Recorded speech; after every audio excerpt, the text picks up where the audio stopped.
Assalamualaikum warahmatullahi wabarakatuh, Sobat Matematika. Jumpa lagi di podcast Share to Care dari IKA Matematika Wilayah 5. Saya perkenalkan diri dulu ya teman-teman. Di sini saya nama Doni Setia Darmawan.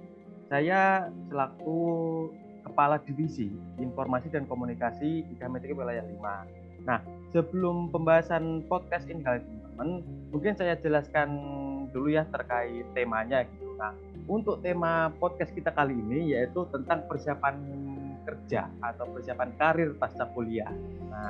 Nah, tapi sebelum kita masuk ke pembahasannya, kita sapa dulu nih narasumber kita, yaitu Kak Nurul Meilani. Nah, halo Kak Nurul, Assalamualaikum. Halo Kak Dani, Waalaikumsalam. Nah, gimana nih kabarnya? Alhamdulillah baik. Kak Dani, gimana kabarnya nih?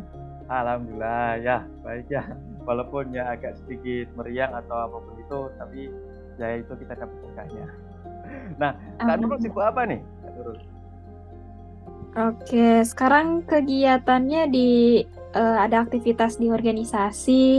Itu karena memang saya pun tahun ini diamanahi menjadi sekretaris jenderal atau ketua dari salah satu organisasi yaitu namanya Ikatan Mahasiswa Administrasi Bisnis Indonesia. Jadi ini kumpulan mahasiswa administrasi bisnis se-Indonesia. Dan salah satu kegiatan yang sedang kami hadapi yaitu konferensi nasional. Jadi nanti kami sedang mempersiapkan untuk pelaksanaan konferensi nasional ini. Oke, Sobat Matematika, itu tadi perkenalan dari Kak Nurul Melani. Di sini Kak Nurul Melani ini dari Universitas Pasundan, Bandung, ya Kak? Betul. Iya, betul. Saya dari Universitas Pasundan Bandung. Jadi salam kenal semuanya. Yang belum tahu Universitas Pasundan di mana itu ada di Bandung, di Jawa Barat. Wah, itu ya teman-teman.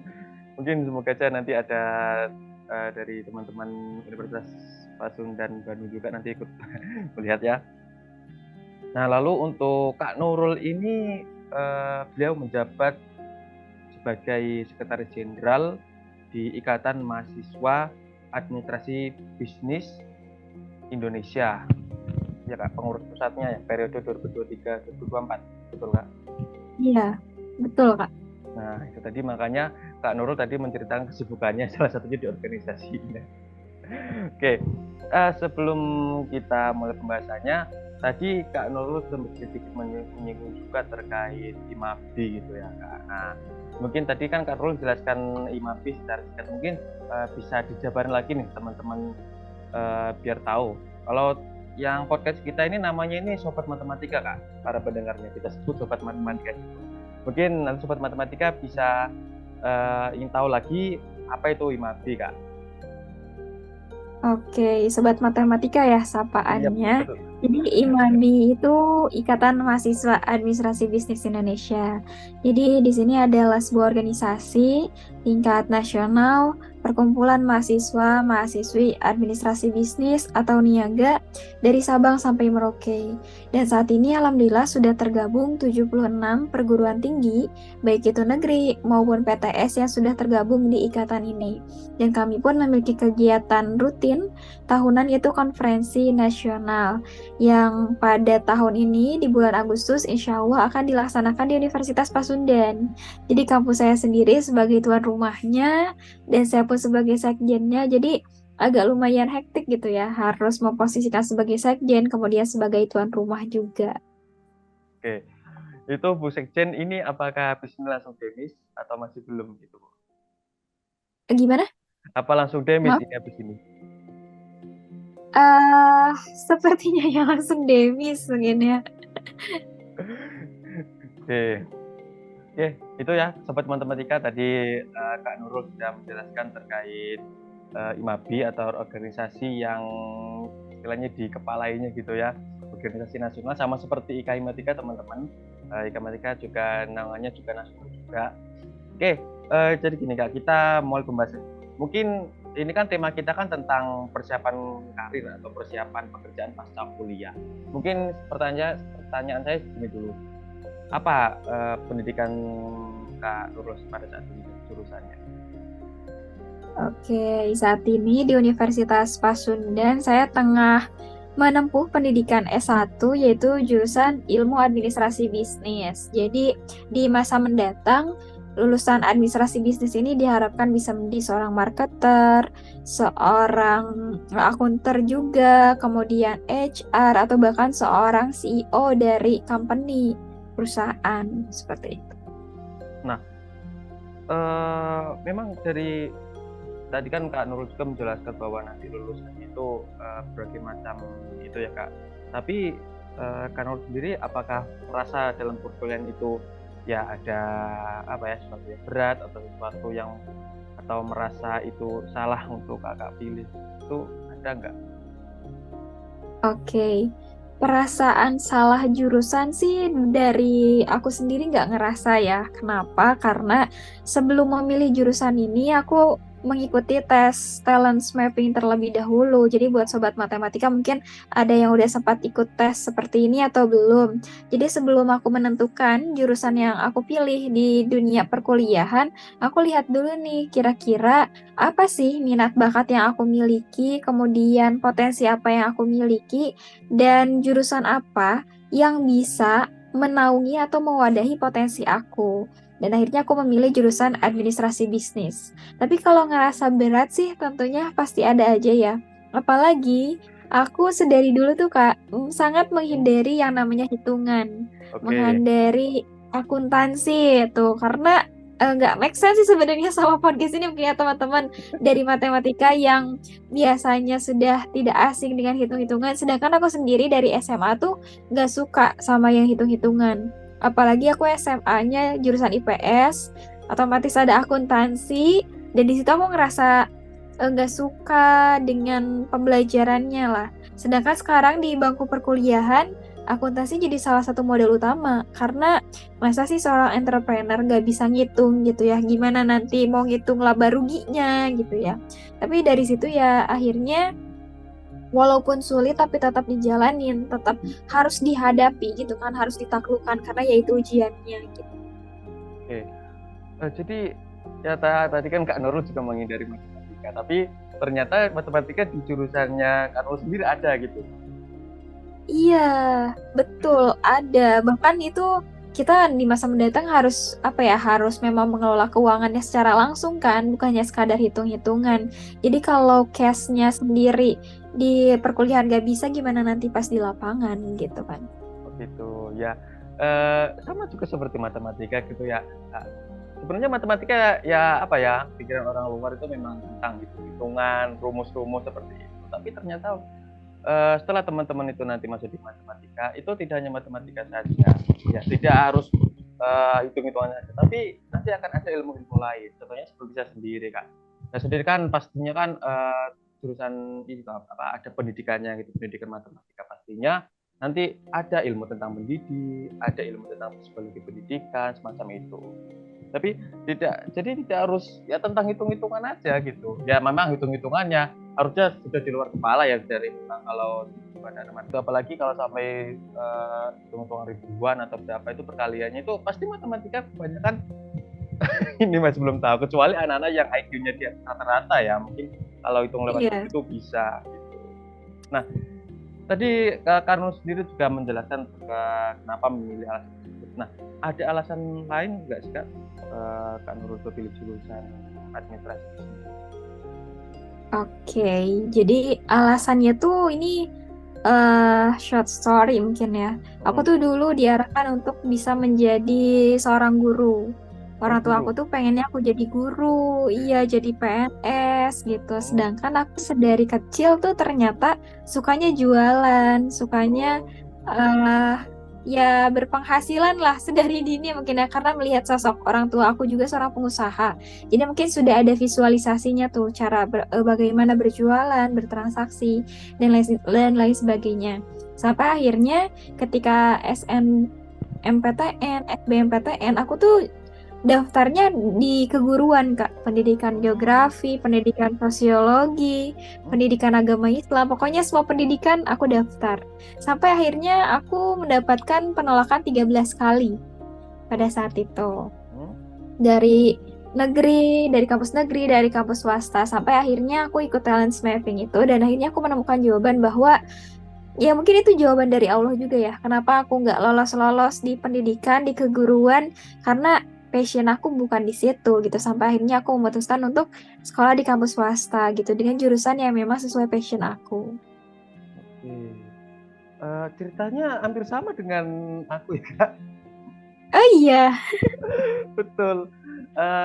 Jujur saja sebenarnya aku sendiri ya pertama itu tidak matematika milih kampusnya gitu. Karena saya sama seperti Kak Nurul. Saya jurusan IPA loh. IPS loh. Oh, IPS. Wah, keren-keren. IPS tapi kuliahnya matematika ya kan. Tapi itu kan tidak menjadi halangan bagi kita mahasiswa untuk memilih jurusan kan gitu kan. Betul. Jadi awal saya itu bukan matematika Kak, tapi jurusan saya itu pengen itu dulu tuh DKV yang tentang desain desain Ah, itu. oke. Nah, desain komunikasi visual karena saya ranahnya itu dulu itu ya suka-suka sekali dengan bau-bau desain gitu. Tapi setelah saya gali lagi ternyata sebelumnya tuh saya terpendam saya tuh suka matematika gitu. Nah, karena pada awal pendaftaran kalau dulu namanya itu SNMPTN gitu ya Kak. Dulu itu Iya, iya. SNMPTN gitu. Kalau sekarang ada namanya. Nah, dulu itu saya tuh sudah masuk eligible gitu. Eligible itu saya ngambil DKV yang di suatu kampus jurusan DKV. Jadi itu saya tidak lulus gitu, tidak lolos diterima. Dan akhirnya dari hal tersebut saya mikir juga mempertimbangkan juga saran dari orang tua juga bahwa ya udah kamu kuliah di sini aja yang dekat-dekat dengan rumah saja, nanti keperluannya nanti ayah sama ibu penuhi gitu. Dan saya itu di kampus Banyuwangi itu Kak, matematikanya itu di Uniba, di Banyuwangi kampus aku sendiri. Nah akhirnya dan setelah saya masuk itu ya memang matematika ini yang passion saya sendiri gitu Kak, bahwa memang saya pikir kalau di kafe itu nanti saya itu ranahnya itu memang masih belum ada kepikiran nanti pasca kuliah itu mau kemana. Tapi kebanyakan kalau di KP itu pastinya itu kebanyakan itu yang menjadi desainer grafis dari suatu lembaga atau perusahaan gitu. Tapi ternyata saya itu setelah apa istilahnya lah istikharah gitu ya Kak, meminta petunjuk juga. Saya tuh ingin menjadi guru juga. Kan pendidikan matematika ranahnya pasti guru. Tapi pendidikan matematika kami itu nggak harus jadi guru gitu. Bisa menjadi ya gelar SPD pastinya berbagai banyak pilihannya gitu ya Kak untuk kerja gitu. Dan akhirnya saya sampai sekarang saya tidak pernah menyesali pilihan jurusan saya sendiri gitu. Dan alhamdulillah sampai sekarang masih bisa bertahan gitu Kak. Nah, Iya, Masya Allah. Jawaban terbaik mungkin ya Kak ini. iya betul. Nah, jadi terkait ini tadi Kak makanya kalau mahasiswa itu sebelum dari SMA ingin gambarannya ada pekerjaan atau apapun itu tadi Kakak bilang itu pastinya sebelumnya memilih jurusan kuliahnya gitu. Atau sebelum memasuki dunia kerja itu pastinya ada yang namanya itu kita masuk jenjang perguruan tinggi gitu Kak. Nah, lalu menurut Kakak sendiri itu bagaimana sih mahasiswa itu dapat mempersiapkan diri untuk memasuki dunia kerjanya itu setelah lulus nanti? Oke. Terkait mempersiapkan diri sebenarnya banyak sekali cara yang bisa kita lakukan, banyak sekali langkah-langkah yang bisa kita lakukan, banyak sekali strategi yang bisa kita lakukan gitu. Karena saat ini kita sebagai seorang mahasiswa dengan kurikulum merdeka sudah diberikan keleluasaan lah oleh Mas Menteri kita gitu ya untuk bisa mengikuti berbagai program gitu, entah itu dari program yang memang dari kementerian, dari swasta atau bahkan dari kampus itu sendiri. Menurutku dengan sekarang adanya program kampus merdeka, dengan adanya magang di beberapa company, itu adalah salah satu cara atau jalan yang sudah kementerian berikan agar kita bisa mengasah skill kita ini sudah sampai mana sih. Dan juga bisa mempersiapkan setidaknya ketika kita mengikuti program itu, oh kita jadi tahu ternyata dunia kerja itu seperti ini.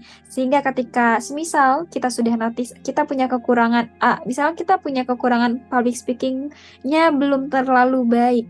Berarti dengan setelah atau after mengikuti kegiatan magang itu ya kita harus perbaiki dari segi public speaking-nya.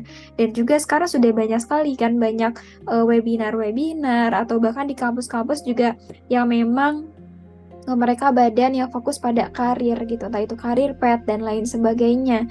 Jadi banyak sekali sebenarnya hal-hal yang bisa kita persiapkan dengan mengikuti berbagai kegiatan. Di samping dari kegiatan kementerian, kita juga bisa mengikuti kegiatan dari kampus seperti organisasi. Dan menurutku ini organisasi itu sangat penting gitu ya. Makanya aku bersyukur nih ketemu sama Kak Doni gitu kan, sama teman-teman dari IKA Himatika yang memang masih aware walaupun mahasiswa dengan berbagai tugas-tugasnya, tapi masih mau belajar di organisasi. Kenapa? Karena organisasi ini adalah miniaturnya company gitu.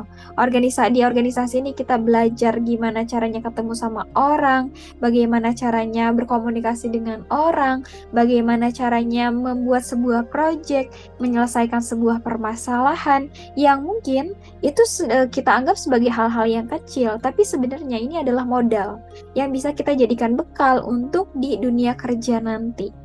Walaupun ketika di organisasi kita hanya sekadar belajar tanpa ada profit gitu ya, tapi ketika di dunia kerja nanti akan ada sebuah hal yang memang harus benar-benar kita pertanggungjawabkan dalam bentuk materi gitu. Jadi menurutku bersyukur banget buat teman-teman yang sekarang sedang mengikuti organisasi, karena kita bisa banyak belajar dari organisasi. Oke, itu ya Sobat Matematika. Karena sudah menjelaskan bahwa tidak hanya kuliah, pasti ada, kalau teman-teman ikut organisasi pasti suatu saat nanti pasti bermanfaat gitu teman-teman nanti dunia kerja gitu. Karena di organisasi itu pastinya gini ya Kak, pastinya diatur tentang manajemen waktu, tentang tentang apa ini pengalaman relasi seperti itu ya Kak, karena suatu saat itu pasti berguna pada saat teman-teman itu pasca kuliah nanti, yaitu karena dari pekerjaan gitu. Nah gini Kak, lalu menurut Kakak sendiri nih, itu bagaimana sih mahasiswa itu dapat memanfaatkan sumber daya kampus untuk membangun jaringan dan dapat mendapatkan wawasan tentang suatu industri? Oke. Nah, gimana cara kita bisa memanfaatkan sumber daya kampus? Sebenarnya sumber daya kampus itu banyak sekali ya. Ada dari mahasiswa sebagai teman kita, ada dari dosen sebagai guru kita, atau bahkan dari alumni sebagai senior kita. Ada 3 aspek nih yang bisa kita manfaatkan sumber daya ini.